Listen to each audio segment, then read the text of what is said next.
Hello, everybody. Thank you for tuning into our session today and welcome. My name is Luke Bader. I am Director of Membership and Programs at the FAIR Institute, the home of FAIR.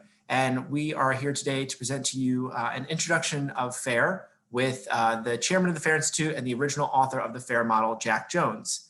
Turn it over to Jack. I do just want to invite everybody to join the FAIR Institute. Our growing community is over 10,000 members strong worldwide, and we have an array of resources in our community, from case studies and white papers to information on upcoming events and webinars and everything under the sun that you would need to learn more about cyber risk quantification and better practices in risk management. So if you go to our website, www.fairinstitute.org, you can join for free under a general membership, and you'll have access to all those full resources. So I invite you to join the rest of our community, and I hope that you enjoy this presentation today. So without further ado, I will turn it over to Jack. Thank you, Luke. Appreciate that. And I appreciate everyone spending their time with us today. I'll try to make it worth your while. So, okay. So a little background very briefly on the origin of FAIR. And FAIR just is an acronym for Factor Analysis of Information Risk. And I began developing it in 2001 when I was the new CISO of Nationwide Insurance. And as the new CISO, you're expected to put together a strategy and then go on a dog and pony show to get budget and support for your strategy. So I did that. I put together my strategy and went on my dog and pony show. And one of the executives listened to me and then asked two questions that I was entirely unprepared for. He asked, how much risk do we have? And again, I was prepared to talk about threats and vulnerabilities, but he was asking a different question. How much risk do we have? And I shrugged and I said, well, lots. And he said, if we spend these millions of dollars you're asking for, how much less risk will we have? And I knew I was in trouble then, but I shrugged and I hung my head and kicked the ground and said, well, less. And he knew he wasn't going to get a better answer. It was a teaching moment. But it was a lesson that I took very seriously, and I went back and was determined to find a way to answer those questions. How much risk do we have from cyber and technology associated concerns, and how much less risk will we have if we do one thing or another from a risk management perspective? So that's really what FAIR is about, and the reason for its existence. So let's get into this then. Let's say, for example, that we have two security-related findings. Maybe an audit or security assessment was done. And one says that the access privileges just aren't being managed very effectively for a particular application. Maybe it's more than just one application, but we'll just focus on one for now. And the other finding is essentially that the organization doesn't have the technologies and processes in place to identify a breach if it occurs. Someone gets behind the perimeter, inside the perimeter, and are you likely to discover them in a timely fashion? And in this case, no, the organization doesn't have the technologies and processes to deal with that. So both are legitimate security-related concerns that increase the risk to the organization. Which one do we focus on first? Which one represents the most risk? Now, when I presented this to a live audience, in fact, the first time I did it is an audience of, I don't know, 40 or so people, experienced information security professionals, and they almost broke out into a fist fight over, the debate of which of these was more important. And it was interesting to watch, right? And both sides were arguing fervently for their position, but neither was arguing based on any sort of analysis or real understanding of the loss exposure, the risk associated with these concerns. So we will later in this session walk through an analysis of both of these, so we can see which one in this case, because these come from a real world organization, which one represents the most risk. Okay. So, but the bottom line is our problem space is incredibly complex and it's dynamic, and we have limited resources, which means we have to be able to prioritize effectively. We have to be able to make the right choices when faced with things of this nature. We have to know which things matter most. And, prioritization is always a function of comparison. And comparisons are always based on some form of measurement, always.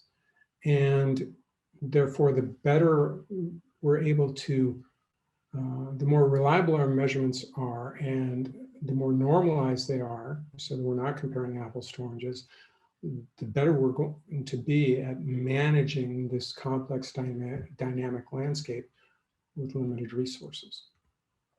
So let's talk about prioritizing. There are really three criteria for what I think of as reliable risk measurement. First of all, we have to be clear on what we're measuring, and we'll see an example of that here shortly. We have to have an accurate risk model. We have to understand how the things involved relate to one another and be able to, combine those in a way that stands up, that makes sense, and gives us the information we need to make these comparisons and these choices. And then we need data of some sort. And we'll talk about all three of these things today. So let's talk about clarity.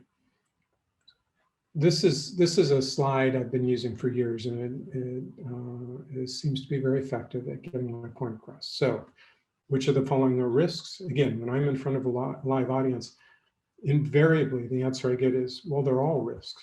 Well, in fact, no, none of them are risks. They're all part of the risk landscape, but they aren't in and of themselves risks. They're a number of different things. They're the disgruntled insiders or threat community, reputations and asset. Then we have controls and such. And the point here is that the minute we munge these together into some amorphous thing we're referring to as risk, we lose any opportunity to measure them effectively and prioritize amongst them, right? We have to recognize what they are, what they truly are within the risk landscape, and how they contribute to risk. Only then can we begin to measure and make better decisions. You may have heard the phrase, you can only manage what you measure. Well, I will add to that, you can only measure what you clearly define. And again, in our profession, unfortunately, too often things like this are all just referred to as risks. And the minute we do that, we've lost the war in terms of being effective in managing our problem space. So, all right, if these aren't risks, then let's understand a little bit more about that. So the classic formula for risk is likelihood and impact. Pretty well accepted. But the likelihood and impact of what? And it's loss event scenarios. We have some potential scenario that might materialize in the future, right? That would have adverse effects on an organization or a person, So it's that loss event scenario that is the risk. That's what we're trying to manage. We're not trying to manage controls. We're not trying to manage threats. We are dealing with those, certainly, but ultimately what we're trying to manage is the likelihood and impact of loss event scenarios. So those are our risks. Loss event scenarios are our risks, and none of these are loss event scenarios. Okay. Furthermore, you can only assign likelihood and impact values to loss event scenarios. You can, for example, do assign likelihood and impact to disgruntled insiders. There's just not enough information there. It isn't an event, it is a condition. And so here again, if we're trying to measure risk as likelihood times impact, clearly we can't achieve that if we're thinking of these as our quote unquote risks. So a little bit more on this clarity thing, because it is so important. It is the foundation, if you will. So watch this video very quickly and then question, how fast are they going qualitatively? Okay. Now, when I ask this question, or I present this slide and ask this question in front of a live audience, the answer I always get is, well, they're going fast. They're race cars. They're going fast. Okay, well, at a certain level, that makes sense. but is your fast the same as mine? Maybe I'm thinking, Indy 500, Formula One fast, and you're thinking minivan fast. Those are two very different things, right? So, one of the challenges with qualitative measurements is the ambiguity associated with them. They're, fast or high risk very often are not clearly defined and not agreed upon between people who might be involved in the measurement or the decision and those sorts of things. And we'll run into this later as we walk through an analysis. But this is a question you have to deal with when you're trying to measure things qualitatively. But here's, I think, the more interesting thing. Which car am I referring to? There were 3 cars in that video. One was going much slower than the others. Was I talking about the fastest one or the slowest one or an average? Okay, again, if we're trying to measure something and we don't have clarity on something that foundational, our measurement is at the very least going to be up for debate. But very likely we won't have measured what actually needed to be measured to arrive again at a decision that needs to be made. Which part of the track? There was a hairpin turn at the first part of that video before they entered the straightaway. They were going much slower there than on the straightaway. So was I talking about speed in the straightaway or speed in the curve? Or again, some average for those two or for laps? Again, it is so easy when measuring things qualitatively to just sweep these details under the rug. Well, they're going fast. Okay, no, I was talking about the hairpin turn and the slowest vehicle. So no, not fast. Okay, so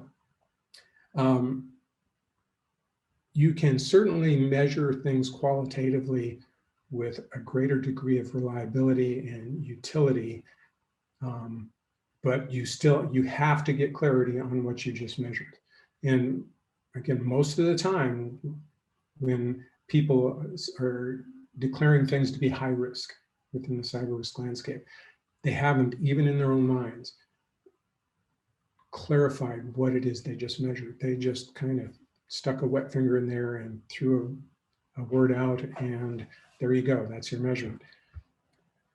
If we want to measure speed, for example, reliably, again, from a scoping perspective, getting clarity on what's being measured, we have to know which cars, which parts of the track, which laps, etc. We also have to have an analytic model, something that tells us how we arrive at this value, speed in this case. What data do we need and how do we combine those data to arrive at an answer? And then we have to have data. And again, we're going to cover the model and data component here in a minute. Measuring risk, it's the same thing. We have to have clarity on what assets are at risk, what threats are involved, what vector methods are being used by the bad actors, what controls may be relevant to the analysis, and what type of event is it, a confidentiality event, an integrity event, or an availability event. Without clarity on these things, the risk measurement should be immediately suspect. Again, and this is true whether you're measuring qualitatively or quantitatively. Then we have to have a model like FAIR, which we'll get into in a little bit, that tells us, all right, what data do we need and how do we apply the data to arrive at our answer? And then, of course, we need data. So the bottom line here is without clear scoping, it doesn't matter how good your model is or what kind of data you have, your measurement should be suspect right out of the gate. And this is true whether you're doing your measurement qualitatively or quantitatively. So that's clarity, the scoping dimension about what is it we're measuring in the first place. Models, okay. In the context of our discussion here, a model is just a simplified representation of reality. The real world is, for all intents and purposes, infinitely complex. We have to simplify in order to get anything done from an analytics perspective, and that's true in this space too. You may have also heard this, that all models are wrong, but some are useful, which is true. But there are different, there's wrong and then there's just flat broken, okay? And I'll talk about this a little bit more. So these maps of the world are both wrong in the sense that they aren't perfect replicas. There is imprecision in the representation of of the geography, the political boundaries, all of that, it's imperfect. In order to have a perfect model of the Earth, let's say, you would have to have a life-size replica right down to the subatomic particles. A little bit impractical. So we settle for models of this nature because they help us make better decisions. They are, their precision or lack of precision is within acceptable bounds, right? They don't adversely affect the decisions for the purposes they're designed for. But there's a different kind of wrong. You may recognize this as the geocentric view of the universe, pre-Copernican view of the universe, where the Earth was the center of the universe. We all know, hopefully we all know that this is all kinds of wrong and leads to really bad decisions. We certainly wouldn't want to try spaceflight if this was our understanding of the universe and our place in it. So within our profession, we also have models, some models like FAIR. FAIR is imperfect in the sense those maps were imperfect. There's imprecision, which we'll touch more on a little bit later. There's imprecision in it, but it's not fundamentally broken in some fashion. This model that I'm about to show you is fundamentally broken. And this is one that is in wide-scale use within the profession today. And I'll tell you which one it is here shortly. But first of all, just wanted to point out that this is just half of the model that of this particular model. And it's the half that deals with the likelihood of loss. There has another part of the model that deals with the impact, the loss magnitude. It has its own problems, but we're just going to focus on this half of the model. And it has the likelihood of an attack and the likelihood of that attack being successful. Those are the two dimensions of this, which is fine. That's good. Nothing wrong with that. And as you see, it's measuring qualitatively. Again, that can be okay. It has limitations, but it isn't wrong in that sense. So that's not the problem here. But let's take a look. Let's say we have some event that has a moderate likelihood of occurring, but if it occurs, we're screwed because our controls, our ability to resist the attack, if you will, is either non-existent or incredibly weak. So the likelihood of the attack being successful if it takes place is very high. So combining these two measurements, moderate likelihood and very high moderate likelihood of the attack, and very high likelihood of the attack being successful if it takes place, what value should go in that box?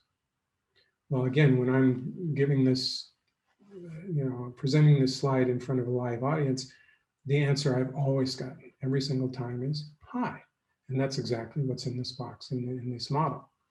But let's look a little more closely at this, okay? Keeping in mind the overall likelihood of loss is limited by the likelihood of the attack occurring in the first place. In other words, let's look at this quantitatively for a second. I think this might help. Let's say that there's a 50% likelihood of an attack taking place in the next 12 months. But if it takes place, again, 100% likelihood of us, experiencing the loss. What value should go in that box? Well, it has to be 50%. You can't have an overall likelihood higher than the likelihood of an attack in the first place. Okay, that would violate a fundamental law of probability. That would be broken. Okay, but in this, and what that means in this matrix here is that there can be no value in that row, in that moderate row. No value can be higher than moderate. Can't happen. But again, in this model, they disagree. They say high. And that's just illogical, okay, and systematically incorrect. And they got it wrong in this row too, and they got it wrong in this row and in this row. And in fact, if you actually analyze the values in this matrix, everything in red is wrong. And so 2/3 of the time, this model will, by its design, not its intent, but by its design, will give you an incorrect and inaccurate answer. This is NIST 800-30, okay? And so this is an example of models in our profession that are fundamentally broken and will systematically lead to inaccurate measurements and thus poorly informed decision making. Okay, but the most commonly used cyber risk measurement model is in fact the mental model of individuals in our profession waving a wet finger in there and proclaiming things to be high, medium, and low risk, right? Remember those two concerns, the very first slide, the audit finding about access privileges and the security finding about intrusion detection. When I ask people to give me their severity rating for those, invariably I get high risk. That's the answer people have always answered to those. They're applying a mental model. We don't know what scope. There's no clarity about what they just measured, right? Those are control deficiencies. They aren't loss event scenarios. They aren't risks. So when they rate them as risks, we have no idea what scope they've just applied to that, what data they may or may not be using, and what model they may or may not be applying. So as a measurement, it is about as unreliable as you can possibly get. The FAIR model breaks down the elements within the risk landscape and the relationships to help us clarify what we're measuring and understand where the parts fit so that we can apply our data effectively. And this is a view of the model. It goes to deeper levels of abstraction, but generally speaking, you don't need to get into the weeds when you're doing a FAIR analysis, again, which is something we'll see here in a little bit. So like anything else, we want to make analysis as simple as possible, but we don't want to oversimplify because then our answers are profoundly wrong. So we try to find that balance between complexity and utility and level of effort. So this is the model at sort of the common level of analytic complexity. And we can see that it has a loss event frequency side and a loss magnitude side. And we'll see this in action here shortly. It's also an open international standard. It's not proprietary. And there is a professional certification available for it. And of course, as you know, the FAIR Institute has this global community of professionals who focus on applying this more and more effectively and sharing the challenges and solutions and such in applying this. So, all right, we've talked about getting clarity about what we're measuring. We've talked about the model, but then I always get these questions about, do we have enough data? Can we really, in the absence of enough data, can we do these kinds of measurements? And it's a fair question, no pun intended. So something I think is really important to know is that we have more data than we think we do, and we need less than we think we do in order to do these kinds of analysis. That's a quote from Douglas Hubbard, and I highly recommend his books. He does a marvelous job of discussing measurement of this sort. And he also does a great job of providing empirical evidence of these truths here, that we have more data than we think we do, and we need less than we think we do. And we'll see this in action here again in a little bit. But at no time in my almost 20 years of developing and applying FAIR have I ever encountered a circumstance where I didn't have enough data, right? Sometimes I didn't have particularly good data or as much data as I would like, but I always had enough data to make a measurement that was helpful and useful in whatever decision I was facing. So when we think about data within the context of risk analysis, we need to know what data are required for the particular analysis we're dealing with. Well, the model tells us this. Where do we go get the data? Well, the scope tells us this, right? When you combine the model and the scope, what data is required becomes much more clear. Then how do we apply them? Well, the model tells us this. And so if you have clear scope about the risk analysis you're performing, right? The loss event scenario you're trying to measure and understand, and you're using a well-defined model like FAIR, then data is not the insurmountable challenge that many people seem to think it is.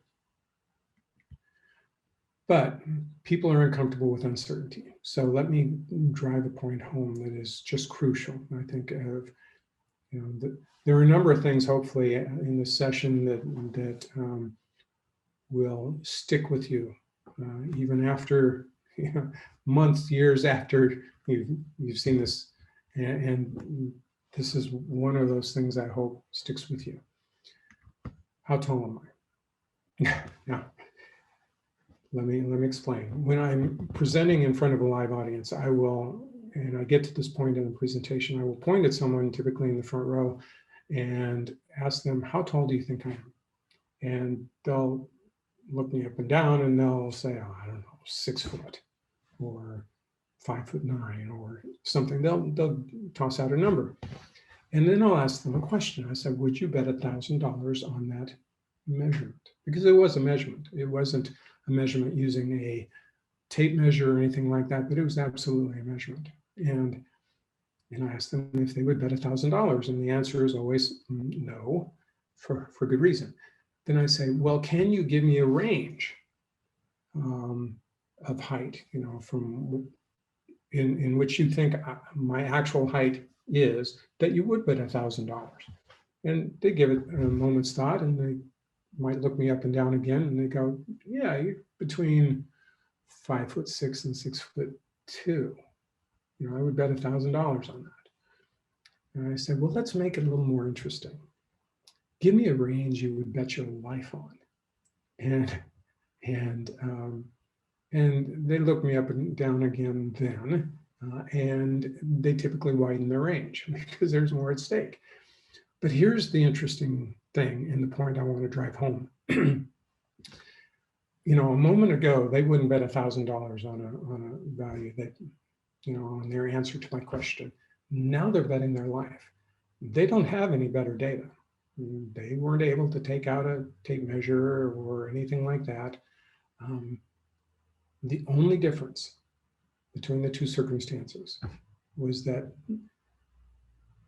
in the instance where they were able to use a range, they were accounting for their uncertainty, right? They were able to factor in the uncertainty. And that is absolutely crucial to risk measurement. And it's not just risk measurement in this problem space, it's in every problem space. Risk is a tricky beast to measure, and your data will never be perfect. You will never have as much data as you'd like, I guarantee it. But you will have data, and you will have uncertainty. Guaranteed, you will have uncertainty. That is an ironclad guarantee. And therefore, you need to account for that uncertainty reflected in your inputs and your outputs, because you want to represent the uncertainty in the measurement to the decision makers too, to the executives or whoever you're presenting, so that they understand, oh, well, there's a lot of uncertainty here. And that takes us into a whole nother discussion about the importance of that. But the bottom line is, decision makers need to know when there's a lot of uncertainty, and there's nothing wrong with that. That is just the nature of the beast in the moment. Maybe you didn't have time to go dig for data, or maybe it's just a really rare circumstance where there just isn't much data. But regardless, if you have a lot of uncertainty, the decision maker should know that. They should know the upper and lower bounds and most likely in between and those sorts of things, because that's really important information for them in their decision making. Because if there's a lot of uncertainty in a measurement, maybe they would choose to be more conservative in their actions, in their decision and subsequent actions. So again, uncertainty is unavoidable. just know how to deal with it. So let's get into using it. Let's walk through a couple of analyses. And it's those two I presented at the beginning. So let's using the model there on the right, and we have a definition for that element in the model, which is threat event frequency. And there's the definition. So what data do we have regarding this? Okay, well, there are 30 user accounts. Remember, this scenario is an application that contains sensitive customer information. People have, some accounts have inappropriate levels of access privilege. Maybe those people left the organization, the accounts were never closed, or maybe they moved to a different role and they don't need that access anymore. But regardless, privileges are there that aren't required. So we have to understand the frequency of bad actions on the part of that population of users who have privileges they shouldn't. And there are 30 user accounts out of 200 with inappropriate access privileges. So that's 15%. And HR records show that in the past 3 years, there were 2 incidents of people snooping, leveraging it, snooping around in the application, look at personal information they had no business reason for doing. But here's the interesting thing. Snooping is not the scenario we're analyzing. We're analyzing the malicious use of information, where this personal information is sold or used to perpetrate fraud, and that's different than snooping. So here we have 2 events in the past 3 years of a less malicious act, right? Something that wasn't intended to cause harm. And we know from all kinds of criminal studies and data that less malicious acts are more common than more malicious acts, thankfully. So here we have 2 events of misuse, the less malicious act, in 3 years, which suggests that malicious acts should be less than this, right? So this kind of, even though it doesn't apply directly to our values here, to our measurement, it helps us calibrate the value we would use here. And we should, it seems to me, be pretty quick to say, well, our frequency, threat event frequency, should be less than once every 1.5 years, at least, based on this as a data point. Again, it's not direct empirical evidence of this particular type of event, but it helps us to calibrate. This is an example of the critical thinking skills that are required in the course of an analysis, and the ability to use tangential data, if you will, related but not the same sorts of data to help us get to an answer we can defend. It gets us in the right ballpark. Oh, and here's the other point. The snooping was performed by people with appropriate access. So this brings me to another question. Which do you think is the more dangerous population of users? The 30 users who have inappropriate access privileges, or the 170 users who have appropriate access, who don't have inappropriate access privileges? They have the privileges they should have. Again, when I presented this to a live audience, almost invariably the answer I get is, well, with the 30 with the inappropriate access privilege, but that's not right. It's incredibly unlikely that those 30 people engineered the inappropriate access privilege. Odds are they don't even know they still have the privileges. And just by virtue of population size, the odds of malicious act in 170 people is higher than the odds of malicious act in 30, right? So again, the snooping was for that larger population. So here again, when we're trying to calibrate our estimates regarding threat event frequency from this 30 user population, it's almost certain to be lower than what we saw here. So again, being able to say, well, it would be incredibly difficult to defend an estimate of higher than once every 1.5 years for the frequency of a more malicious act from a smaller population, okay? So, and in fact, the organization had no history of malicious misuse. So if we're going to measure this qualitatively, it would be hard to argue anything other than low. It would be helpful if we knew what low means in terms of, do we think of low as less, anything between once a year or once every year and once every 10 years? Or again, if we can put quantitative boundaries around these qualitative labels, that really helps. But in the absence of that, again, if we're just looking sort of qualitatively and therefore somewhat ambiguously, if we just said low, that would make sense given the numbers that we've seen here. But if we wanted to actually estimate this, we could say minimum once in 20 years, maximum 5 times a year. And that might seem really odd, but there's the argument that, well, we may not, this may have happened and we may not know it.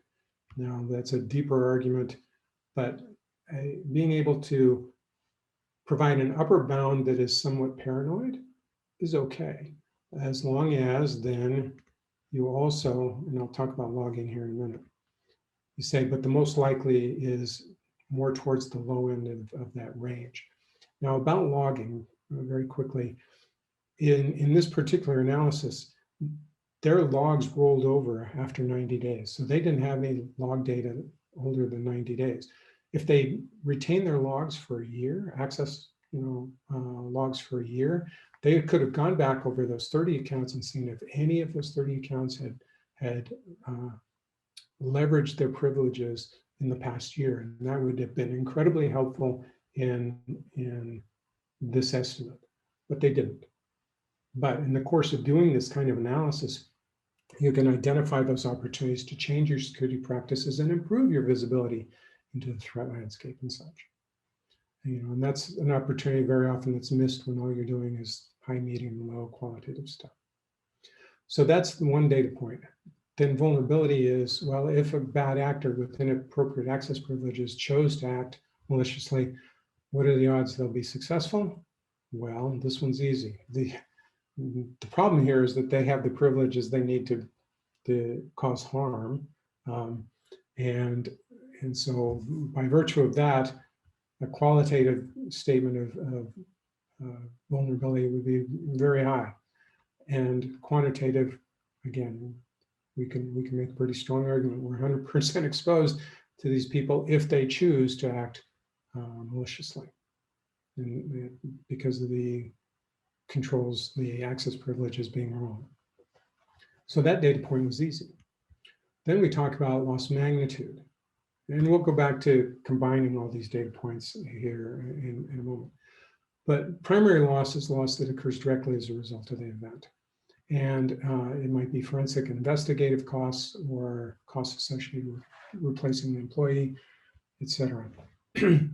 And when you think about the costs of investigation forensics and firing and hiring employees, don't tend to think of those, at least in the organizations I'm familiar with, and certainly in the organization that did this analysis, they said, yeah, that's moderate at worst. There was some conversation about labeling it low, but again, without a definition of the boundaries between moderate and low, how do you choose? Again, one of the problems, one of the challenges with qualitative measurements. But we can quantitatively get after this pretty easily. We can talk to HR and understand what the costs of firing and hiring are. We can find lots of data on forensics costs and these sorts of things. So here was the distribution that this organization defined when they did this analysis. Minimum $25,000, maximum $150K, but most likely towards the lower end of that, around $40K. So again, not a terribly difficult data point to get after. Then secondary loss is what you might think of as fallout. And it has its own frequency and magnitude, right? Because fallout doesn't always happen, we can't just pile that into the primary loss. That would tend to inflate the results sometimes pretty significantly. So here we have the probability of secondary loss occurring, and This one is also easy because we're talking about sensitive customer information and the regulations associated with that and such. If that gets compromised, we're going to have fallout to deal with. We'll have potentially fines and judgments. We'll have notification costs and perhaps reputation damage and such. So this one is easy from an estimation perspective. The odds of it happening, if compromise occurs with this data, the odds of fallout very high. And again, quantitatively, that's easy too, 100%. Now let's talk about secondary loss magnitude. How does that fallout materialize and what does it look like from an impact perspective? Well, first of all, we have to recognize that at minimum, there would be one customer record compromised. Otherwise, we don't have the loss event we're talking about. Most likely, this organization said 20 customer records, and there were reasons for that, which we don't need to take the time to get into today. But they said most likely 20 records, maximum 100 records. Now, there were actually millions of customer records in this application, but you couldn't do, given the access privileges in place in the application, you couldn't just do a dump. You had to go print out record at a time. And their conclusion was that they couldn't imagine someone printing out more than 100 records, one at a time, to do something malicious. If for no other reason than it would become too suspicious and too obvious. So this was the rationale and conclusions they came to. The way in which this materializes is notification costs, credit monitoring, et cetera. And from a qualitative impact perspective, they said moderate, minimum $100, maximum $500,000 if it was 100 records, and that was mostly legal sorts of costs involved in that, but most likely way towards the low end of that distribution. So those were all the data points and the data that they used in their analysis and the data and rationale that they used to arrive at that. And if we, add these, or put these qualitative values into the model, we can see that, well, let me back up for a second. We can see low threat event frequency, but very high vulnerability. Back to that broken model example I said earlier, our loss event frequency can't be higher than the threat event frequency, so it's going to be low. The primary loss, moderate. Secondary loss event frequency. Again, the probability of the secondary loss materializing if one of these events occurs, very high, but with moderate impact. So then we have two moderates. Is two moderates equal high? Again, here's one of the huge challenges with qualitative measurements is you have to try to do math on them, and that's unreliable. But this organization, given their impressions of this particular analysis, they said two moderates was still moderate. And then again, here we have to combine two qualitative values, low and moderate. And is it low? Is it moderate? Again, in their estimation, it was low. So going into the analysis, where you said, you presented the control deficiency, the inappropriate access privileges, and you talked about the loss event scenario that could materialize. The answer, again, people have always given me is, well, that's high risk. Not according to this analysis, right?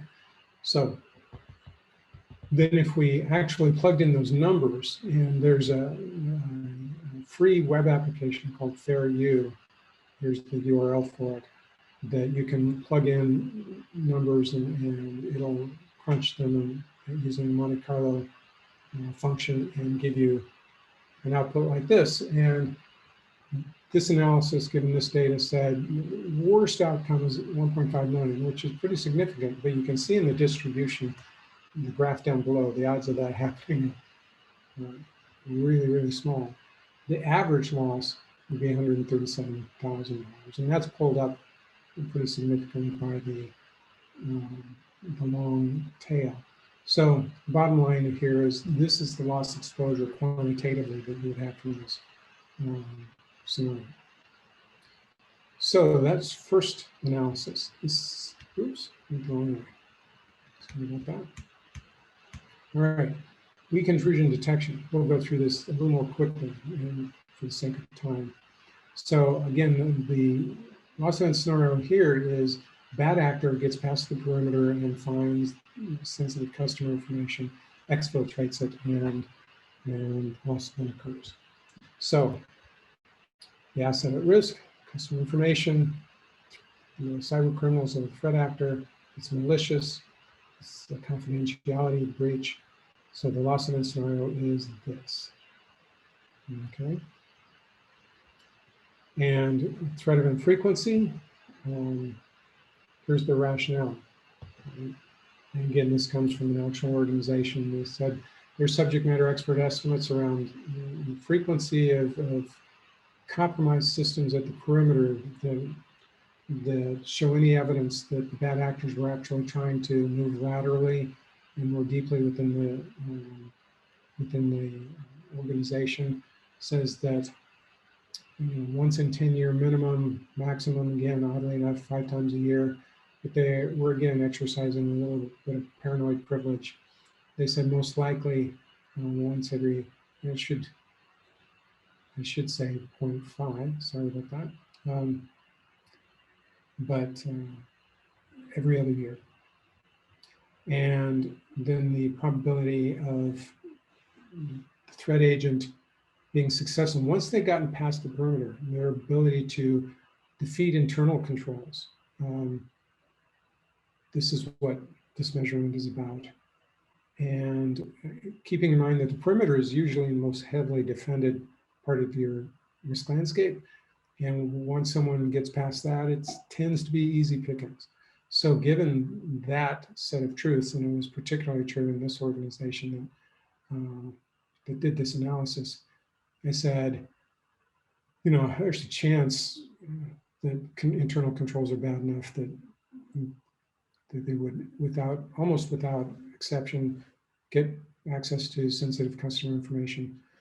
Minimum 3 out of 4 times they do it, most likely 95% of the time. So those were their values for vulnerability. Again, once somebody's gotten past the perimeter. From secondary or primary loss magnitude, these would be response costs, investigation, and so on. Their estimates were minimum 50K, maximum 500K, most likely 100K. Now, this was done a few years ago, and I would argue that these costs will be higher today because forensics, cost of deep forensics has tended to go up.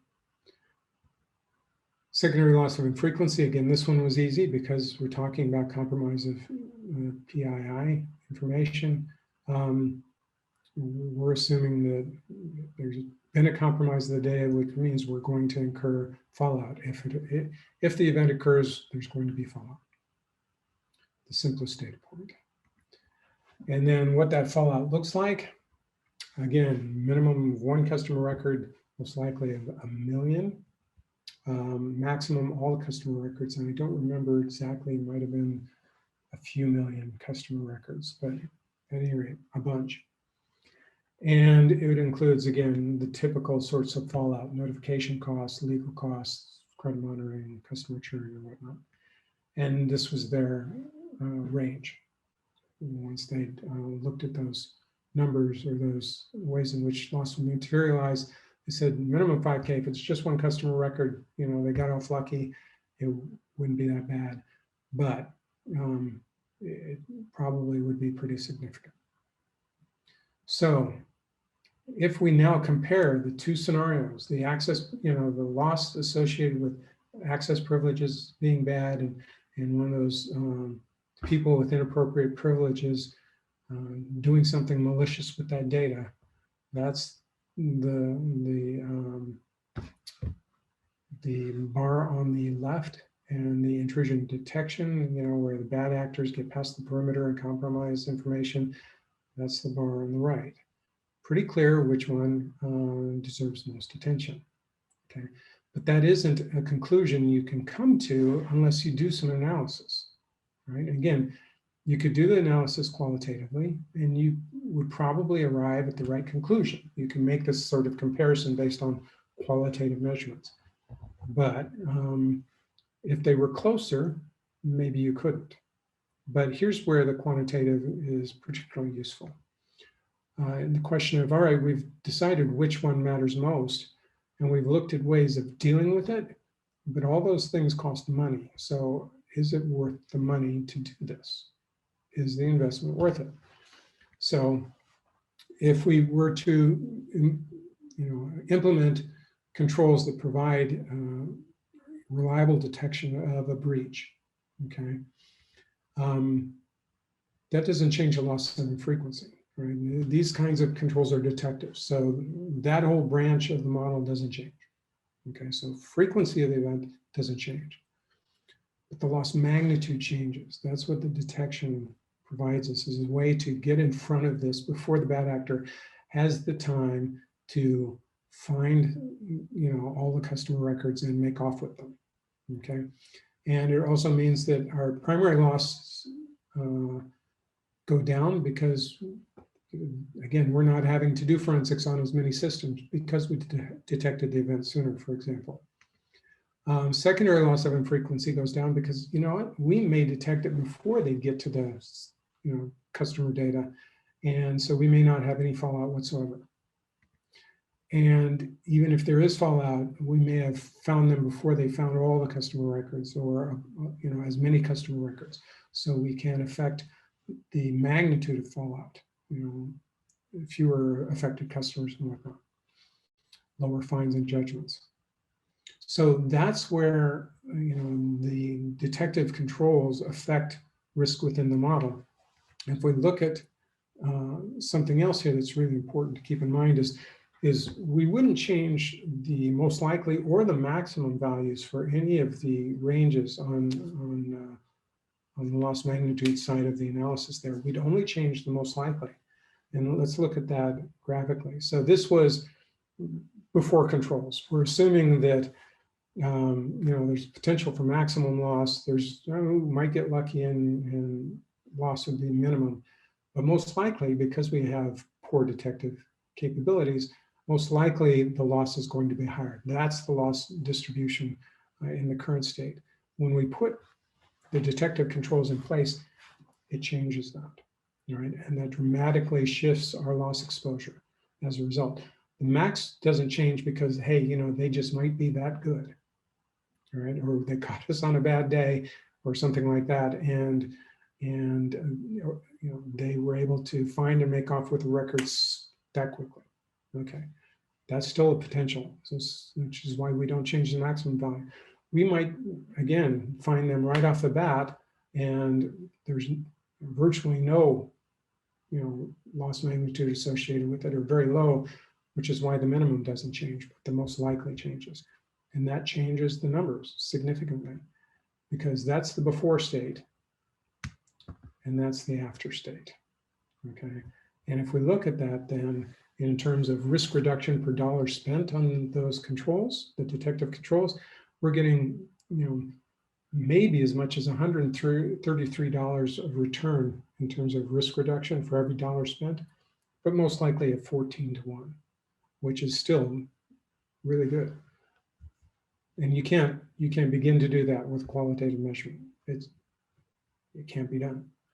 So here again, their qualitative measurements have their place, but we have to recognize the limitations. So wrapping this up, contributing to every breach I see out there in the world, I see all kinds of evidence of poor prioritization and waste of resources, and probably poor communication with executive stakeholders who maybe don't provide the support they would otherwise. I know certainly as a CISO for 3 different companies, each of those roles I used FAIR to very strong advantage in terms of my communication with executives, because I could tell them in terms of dollars and cents what the loss exposure was for one thing or another. And I found they tended to be much more risk averse when presented information in that fashion.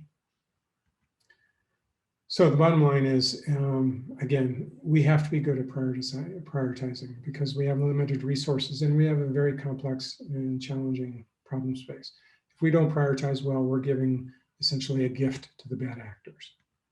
And prioritization is always based on comparisons, which is always based on measurements. And we know what the fundamental requirements for reliable measurements are: clarity and model and data, okay? And which is, again, true whether you're talking about qualitative or quantitative measurements.